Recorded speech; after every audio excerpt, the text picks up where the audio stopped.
Hey everybody, this is Josh with A Grade Above College Planning. Welcome back. Hey, last video I talked about college being a business. College, the industry in general, colleges are businesses. You need to go about it and, with the business mindset, making a business decision. So just want to continue off that video and talk a little bit about a question that constantly comes up with a lot of people today, more so than years ago, is college worth it? A lot of families are asking the question, hey, is college even worth it anymore? And it really depends. It depends on a lot of things. Sometimes, if you think about it like this, if college was free, if you got education, formal education, specific to a certain field at no cost, would it be worth it? Or better yet, if you paid something and it was relatively affordable, and the return that you're going to get on that investment was going to be times 10 based on what you paid, would it be worth it? So the question sometimes is no longer, or it shouldn't be if college is worth it. It should be more so, how can I make it worth it? Or what kind of value can I get out of college by going? And from a business mindset or a business decision, I think understanding how to get the most value and worth out of college boils back to how much it's actually going to cost you and how much you're going to pay. We're going to talk a little bit about return on investment. So return on investment, not the rate of return, but the return on investment. So what we mean by that specifically, the definition, according to Investopedia, is return on investment is a performance measure used to evaluate the efficiency of an investment or compare the efficiency of a number of investments. Rate of return tries to directly measure the amount of return a particular investment has relative to its cost. So this is coming directly from Investopedia. By definition, that's what ROI is. So talking about schools, specifically colleges, when it comes to the ROI, we want to be in a situation and maximize our investment, or whatever the cost is going to be. If we paid 400 grand to go to a prestigious university, but we graduated and only made 40 grand per year, and it took us a year to find that job or that opportunity, is it worth it? Whereas if you spent, maybe 80 grand over 4 or 5 years, and you got your first job within 3 or 4 months after you graduated college, and then you're making 80, or let's say 60,000, 80,000, or even $100,000, it's much more worth it. So talking about return on investment, we're going to use an article that was published recently by Forbes magazine. It's going to be updated soon, but this is a 2018 version, and I think it's still relative to the conversation. How they value the ROI on a particular college or specific universities, and the top schools that they list out of 300 surveyed, they use factors such as the net price, net debt, alumni earnings, a timely graduation, school quality, and access for lower income students.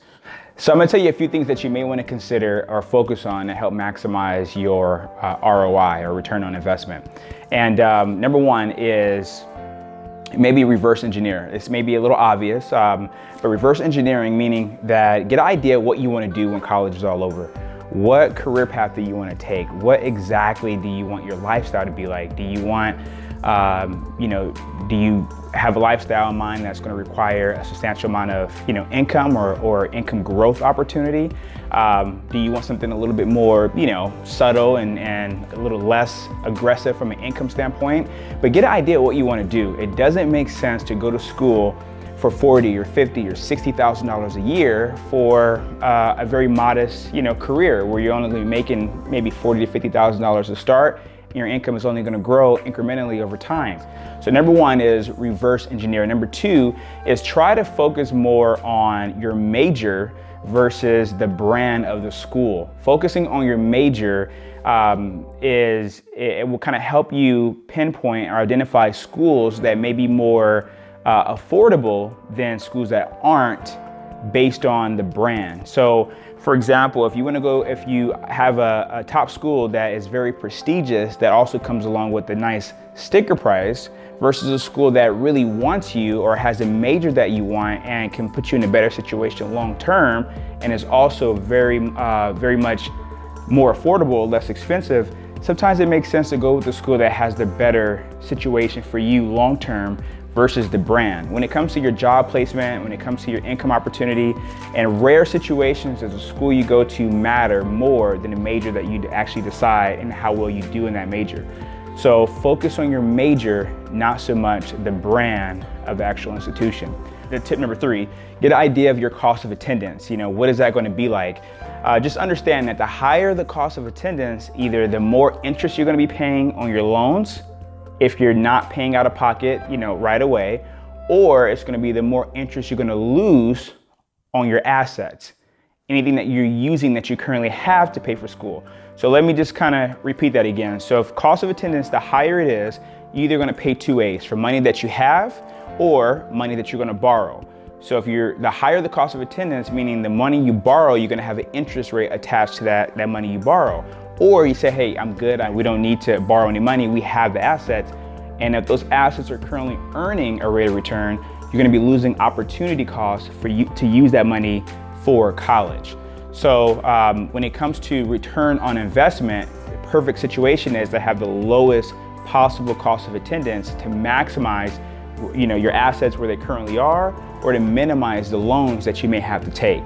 So that's the third way to help maximize your return on investment. Number 4 is consider not only job placement, but consider when it comes to your income level, is do some research as far as what are people earning in that particular field, not just at onset when they start that career, but also the midterm. What are they earning down the road 6 or 7 years into that career path. Once you get into a long-term situation, it's not so much the college you went to, it's more so about you and your experience. But sometimes you don't want, some careers or some majors may take a little longer to pay off than others. So you want to consider not just the job placement and your starting salary, but also, what is your salary looking to be 6 or 7 years into that job? The 5th thing is, when it comes to your aid award and evaluating your award package, some colleges give awards or give financial aid that are not always free, or it's not always free money. So what I mean by that is you want to make sure you understand that if I'm getting an opportunity to go to the school and they're giving me financial aid, how much of that financial aid is gift aid? The more gift aid you get, sounds obvious, but sometimes it's overlooked. The more gift aid you get, which is the less that you're going to pay out of pocket in return, the greater your return on investment is going to be, because you're paying less out of pocket. So evaluating your aid packages and making sure that you're getting the best award possible compared to the alternative can help you be in a better situation long term from a return on investment standpoint. All right, guys, just a quick recap. 1, reverse engineer. 2, focus on your major, not the name of the school, not the brand. 3, opportunity costs, interest earned versus interest paid. 4, midterm career income. And then 5, not all aid is the same. Make sure you get more gift aid than self-help aid. So return on investment, it is worth the time that it takes to do your research and do your due diligence and compare the different schools that you are considering. What you don't know can cost you. To learn more about the specific schools that you might be considering comparison, please reach out to us directly. Don't forget to like this video if you got value out of it, or share it with someone that you may know. Thank you for tuning in. Be on the lookout for more information to come. We're going to be talking about upward mobility as well as appeals and negotiation, and the next couple of videos as a part of this whole business mindset segment. Thank you again. This is Josh with A Grade Above College Planning. We'll speak to you soon. Thank you.